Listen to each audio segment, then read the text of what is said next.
Mathematica টিউটোরিয়ালে সবাইকে স্বাগতম। তো আবারও আমি টিউটোরিয়াল নম্বর 2 এ সবাইকে স্বাগতম জানাচ্ছি। তো আমরা আসলে প্রথমে টপিকটা দেখে নেব আমাদের দ্বিতীয় পর্বে কি থাকছে। তো ইতিপূর্বে আমরা দেখেছি কিভাবে ম্যাথমেটিকা ইনস্টল করতে হয় এবং কিভাবে রেজিস্ট্রেশন করতে হয়। তো আজকের পর্বে আমরা যেটা শিখবো সেটা হচ্ছে ম্যাথমেটিকা পরিচিতি, ম্যাথমেটিকা কি এবং কিভাবে ব্যবহার করতে হয় সে সম্পর্কে আমরা মৌলিক কিছু ধারণা নেব। তো প্রথমে আমাদের জানতে হবে ম্যাথমেটিকা কি। ম্যাথমেটিকা পরিচিতি এই পর্বে আমরা প্রথমে আমাদের জানতে হবে ম্যাথমেটিকার আবিষ্কারক হচ্ছেন স্টিফেন ওলফ্রাম। ইনি ম্যাথমেটিকা আবিষ্কার করেছেন এবং এই সফটওয়্যারটির প্রথম সংস্করণ প্রকাশিত হয় 1998 সালে। এটি মূলত একটি ক্যালকুলেটর যা প্রতীকী এবং সাংখ্যিক উভয় ধরনের গণনা করতে পারে। আমরা একটা এক্সাম্পল দিচ্ছি। তো এক্সাম্পলের জন্য আমরা প্রথমে একটি ক্যালকুলেটর আমরা দেখে নিচ্ছি, উইন্ডোজের একটি ক্যালকুলেটর।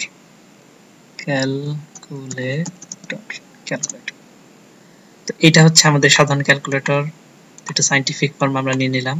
তো এই ধরনের যে ক্যালকুলেটরগুলি আমরা ব্যবহার করি, এই ক্যালকুলেটরগুলি সাধারণত সাংখ্যিক ফলাফল দেয়, অর্থাৎ এই ফলাফলগুলোকে আমরা বলছি নিউমেরিক ফর্ম, বা ফলাফলটা হচ্ছে নিউমেরিক ফর্মে দিচ্ছে। যে কোনো ক্যালকুলেটর আমরা যেগুলো সাধারণ ক্যালকুলেটর প্রতিনিয়ত ব্যবহার করছি, এই ক্যালকুলেটরগুলো থেকে সাধারণত আমরা যে ফলাফল পাই সেটা হচ্ছে নিউমেরিক ফর্ম। এটি কোনো ধরনের প্রতীকী ফলাফল দিতে পারে না। প্রতীকী ফলাফল হচ্ছে যদি আমরা x একটি প্রতীক হিসেবে যদি চিন্তা করি, বা x কে যদি একটা চলক হিসেবে চিন্তা করি, x এর সাথে যদি আমরা x কে গুণ করি, ফলাফল হবে x স্কয়ার। তো এই ধরনের ফলাফল সাধারণ ক্যালকুলেটরগুলো দিতে পারে না। তো এখানে ম্যাথমেটিকা এই ধরনের ফলাফল দিতে পারে যে এটি মূলত একটি ক্যালকুলেটর, এটি একই সাথে প্রতীকী এবং সাংখ্যিক উভয় ধরনের ফলাফল দিতে পারে। তো আমরা এখন দেখব এটা। আমরা একটু ম্যাথমেটিক ওপেন করে আমরা দেখি কিভাবে এই কাজটা ম্যাথমেটিকা করে। প্রথমে আমরা ম্যাথমেটিক ওপেন করলাম। এখন একটু জুম করে নিচ্ছি দেখার সুবিধার্থে। তো প্রথমে আমরা দেখব নিউমেরিক্যাল যে ফলাফল সেটা কিভাবে দিচ্ছে। যেমন আমরা এখানে লিখলাম হচ্ছে 10, তারপরে স্টার দ্বারা আমাদের গুণ চিহ্ন বোঝায়। আচ্ছা, আমাদের লেখা শেষ হলে শিফট চেপে আমরা এন্টার বোতাম চাপবো ফলাফল পাওয়ার জন্য। যখনই আমাদের গাণিতিক এক্সপ্রেশনগুলি লেখা শেষ হবে, শেষ হওয়ার পরপরই আমরা শিফট বোতাম কিবোর্ডের, যদি আমরা কিবোর্ডটা দেখি, আমরা যদি কিবোর্ড লক্ষ্য করি,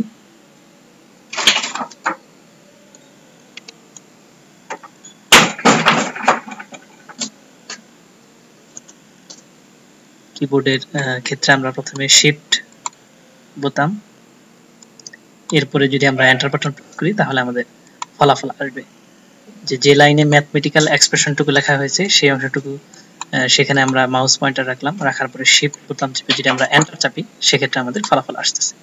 তো এই যে ফলাফল, এই ফলাফলটা সাংখ্যিক বা নিউমেরিক্যাল ফর্মে। তো সাধারণ ক্যালকুলেটরগুলো এইভাবে ফলাফল প্রদান করে। আমরা যদি আরেকটা এক্সাম্পল দেখি, আমরা একটা সংখ্যাকে ভাগ করে দেখি। তো এখানে 200, এটাকে আমরা 10 দ্বারা ভাগ করলাম। তো একইভাবে যখন প্রত্যেকটা সেল, এটা হচ্ছে প্রত্যেকটা সেল, আমরা যদি ডান দিকে লক্ষ্য করি এগুলো হচ্ছে প্রত্যেকটা সেল।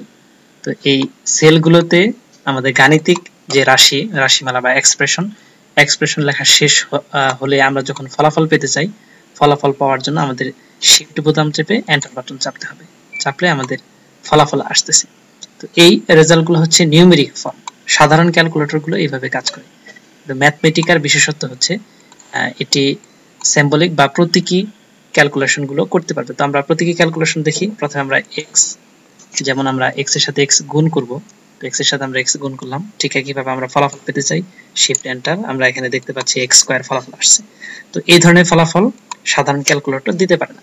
সাধারণ ক্যালকুলেটরে শুধুমাত্র নিউমেরিক ফর্মে ফলাফলগুলো প্রদর্শিত হয়। যদি আমরা আরেকটু স্পেসিফিক দেখি, যেমন এখানে x গুণন x মাল্টিপ্লিকেশন x এভাবে যেটা আমরা লিখি, অথবা y ইনটু y এভাবে যেটা আমরা লিখি, তো শিফট এন্টার চাপলে দেখা যাচ্ছে যে এটি যে সিম্বলিক যে ফর্ম, সেই ফর্মে আমাদের ফলাফল দিচ্ছে। যদি আমরা আরেকটু স্পেসিফিক ভাবে দেখতে চাই, যে আমরা আরেকটা নতুন একটা সেল নিলাম, তো এখানে আমরা ভাগ করতে চাচ্ছি, তো এইটাকে আমরা x স্কয়ার দ্বারা ভাগ করব। এটা দ্বারা আমরা ভাগ করে ফলাফল আমরা পেতে চাচ্ছি। তো আমাদের ফলাফল হচ্ছে x। তো এই ধরনের ফলাফল ম্যাথমেটিকা ব্যতীত অন্য কোনো ক্যালকুলেটর দিতে পারে না। এই জন্য ম্যাথমেটিকার প্রথম যে সুবিধাটা, এটা হচ্ছে প্রথম সুবিধা। পরবর্তীতে আমরা দেখতে পাচ্ছি, তাহলে আমরা বুঝতে পারলাম যে এটি একটি মূলত ক্যালকুলেটর যা প্রতীক এবং সাংখ্যিক উভয় ধরনের গণনা করতে পারে। তো অন্যান্য ক্যালকুলেটরের সাথে এর পার্থক্য হচ্ছে এটা। আরেকটা সীমাবদ্ধতা হচ্ছে সাধারণ ক্যালকুলেটর একটি স্বল্প পরিসরে সাংখ্যিক ফলাফল দিতে পারে, কিন্তু ম্যাথমেটিকা বৃহৎ আকৃতির ফলাফল এখানে দিতে সক্ষম। যদি আমরা আরেকটু দেখি আমাদের মূল ম্যাথমেটিকা যদি আমরা ওপেন করি, সেক্ষেত্রে আমরা দেখতে পাচ্ছি যে পূর্ণ সংখ্যার ফ্যাক্টরিয়াল নির্ণয়, আমরা একটা উদাহরণ হিসেবে ধরতে পারি পূর্ণ সংখ্যার ফ্যাক্টরিয়াল নির্ণয়। তো কত বড় সংখ্যা আমাদের সাধারণ ক্যালকুলেটর গুলো সর্বোচ্চ কত বড় সংখ্যার ফ্যাক্টরিয়াল নির্ণয় করতে পারে। তো আমি ক্যালকুলেটরে দেখেছি সর্বোচ্চ 50 ফ্যাক্টরিয়াল এটা নির্ণয় করতে পারে। এর চাইতেও ছোট কোনো সংখ্যায় সাধারণ ক্যালকুলেটর নির্ণয় করতে পারে, কিন্তু ম্যাথমেটিকার ক্ষেত্রে যে জিনিসটা আমরা লক্ষ্য করছি সেটা হচ্ছে এর চাইতে অনেক বড় বড় ক্যালকুলেশন এটি অনায়াসে করে ফেলতে পারে। আমরা যদি 120 এর ফ্যাক্টরিয়াল চিন্তা করি, এত বড় বড় ক্যালকুলেশন সাধারণ ক্যালকুলেটরের পক্ষে করা সম্ভব নয়। ঠিক একইভাবে আমরা যদি আরো বড় ধরনের সংখ্যার ক্ষেত্রে চিন্তা করি, সেক্ষেত্রে আমরা দেখতে পাচ্ছি 500 ফ্যাক্টরিয়াল এটা হচ্ছে ফলাফল। এত বিশাল হিসাব নিকাশ খুব দ্রুত সময়ের ভিতরেই ম্যাথমেটিকের সাহায্যে করা সম্ভব, যা অন্য কোনো সফটওয়্যারের সাহায্যে করা সম্ভব নয় বা অন্য কোনো ক্যালকুলেটরের সাহায্যে করা সম্ভব নয়। এরপর আমরা যদি পায়ের মান নির্ণয় করতে চাই, পায়ের মান যে কোনো সংখ্যা পর্যন্ত আমরা চাচ্ছি যে 1200 ডিজিট পর্যন্ত পায়ের মান আমরা দেখব। তো এই যে পায়ের মান 3.1416, এভাবে আমরা 1200 ডিজিট পর্যন্ত নিয়েছি, চাইলে আরো বেশি সংখ্যক নেওয়া যায়। তো এইটা সাধারণ ক্যালকুলেটর এত বিপুল সংখ্যক হিসাব করতে পারে না। তো এখানে আমাদের ফাইনালাইজেশন বা চূড়ান্ত যে কথা সেটা হচ্ছে এটি মূলত একটি ক্যালকুলেটর যেটি প্রতীকী এবং সাংখ্যিক উভয় ধরনের গণনাই করতে পারে। সাধারণ ক্যালকুলেটরের তুলনায় সাধারণ ক্যালকুলেটর খুব স্বল্প পরিসরে কাজ করে, কিন্তু ম্যাথমেটিকা বৃহৎ পরিসরে ফলাফল দিতে সক্ষম।